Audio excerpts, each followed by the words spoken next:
আজকের গল্প ভুতুড়ে বাড়ি। আজ জানাচ্ছি একটা ভুতুড়ে বাড়ির গল্প। রাজধানীর ধানমন্ডি এলাকায় অবস্থিত এই বাড়িটি। সঙ্গত কারণে বাড়ির ঠিকানা একটু অজানায় থাক সকলের কাছে।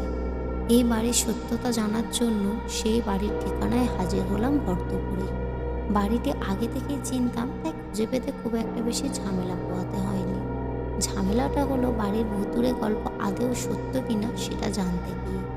বাড়ির পাশে চায়ের দোকানের মামা থেকে শুরু করে বাড়ির দারোয়ানের প্রতিটি কথাই ছিল রহস্য।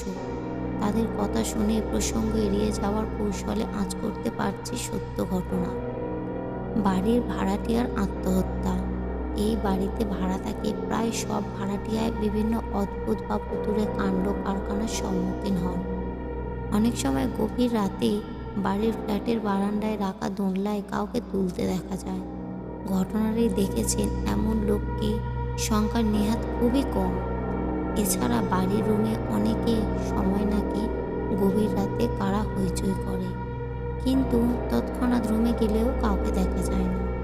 বাড়িটিকে ঘিরে লোকের মনে কৌতূহলের কোনো শেষ নেই। শোনা যায় উক্ত বাড়িতে ভাড়া থাকতো যে ভাড়াটিয়া, তার ছোট মেয়ে প্রায় 11 বছর আগে গলায় ফাঁস দিয়ে নিজের ঘরে মারা যায়। মেয়েটি মানসিকভাবে অসুস্থ ছিল। এই আত্মহত্যার পর থেকে এমন অদ্ভুতুরে কার্যকলাপ হয়। অমাবস্যায় কালো কুকুর প্রতিটি অমাবস্যা রাতে 12টা থেকে 3টে পর্যন্ত একদল কুকুর দল বেঁধে বাসার সামনে রাস্তায় চক্কর দেয়। অনেককেই সেই কুকুরের দলকে দেখতে পেয়েছেন। আর এই নতুন কি?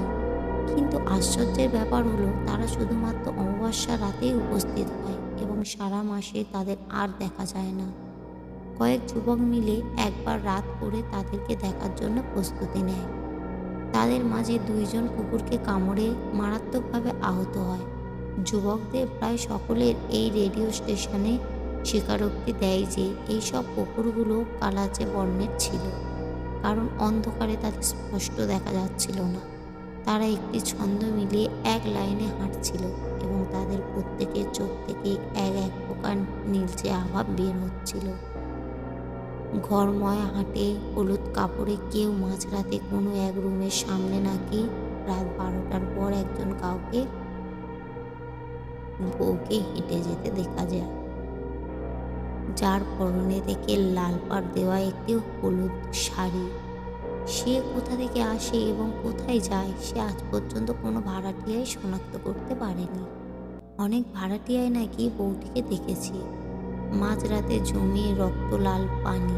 বেশ অবাক হয়ে শুনছি যে ওই ফ্ল্যাটের ফুলে জল জমত। তাও শুধু জল হলে এক কথা ছিল, সে জল জমতে সেগুলো যেন রক্ত রঙের জল। ফ্ল্যাটের মালিক পক্ষ অনেকবার মাঝে ঠিকঠাক করে দিলেও বন্ধ হতো না সেই জল জমা। শুধু মাঝরাতে জল জমার সমস্যাই নয়, ছিল বিদ্যুৎ বিভ্রাটেরও সমস্যাও।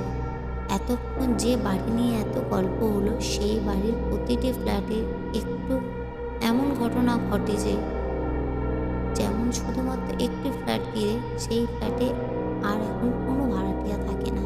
মালিক পক্ষও এখন আর সেই ফ্ল্যাটে ভাড়া দেয় না। শেষে সেই বাড়ির দারোয়ানের একটি কথা দিয়ে শেষ করছি। ভূত মানতে গেলেই দেখা যাবে আপনার সাথেও ভূত আছে। কথা শুনে মনে মনে হেসেছিলাম। রাস্তায় যেতে যেতে যেমন ভেবেছি ঠিক লিখতে লিখতেও তেমনটাই ভাবছি। সত্য আমার সাথেও কি তাহলে ভূত আছে? গল্পটি কেমন লাগলো কমেন্ট করবেন এবং এক লাইক করবেন। আরও নতুন নতুন গল্প পেতে চ্যানেলটি সাবস্ক্রাইব করবেন।